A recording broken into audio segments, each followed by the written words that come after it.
Hi, I'm Danielle with Godiva Secret Wigs. I'm here with my girl Madison in Creamy Blonde, and as you can see, her bangs were trimmed. So what happens is sometimes, depending how the wig is formed, sometimes when you trim the bangs a little bit shorter, you can end up with a little bit of the flyaway hair. So let me show you on the side. You can see it's sticking out. It can also happen sometimes just because of the weather or just different things. So in this video, I want to show you how to tame the bangs so that they don't fly away just using a hot air brush. So, like I said, her bangs are flyaway. So I'm going to take my hot air brush and then I'm just going to show you what I do to round them under. So I'm going to turn it on. And then I'm simply just rolling under like you would do with a round brush and a blow dryer.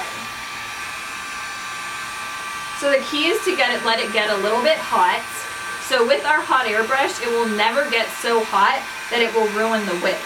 The key is just you want to keep it moving. So I'm just kind of slowly rounding it. And like I said, because I just turned it on, it will take, a second to warm up. But look, as you can see, it's already rolling itself under.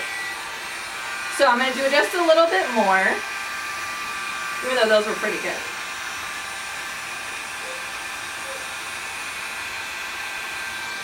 And there you go. So literally that just took me a few seconds. Here's Madison. It took me a few seconds and her bangs are nicely rolled under. It's so simple and just like I said, a quick easy fix. So that can also be used if the hair at the bottom of the wig is flipping the wrong way. Anything like that, you just use the hot air brush and you can just roll it under really easily. Hope that helps. Bye.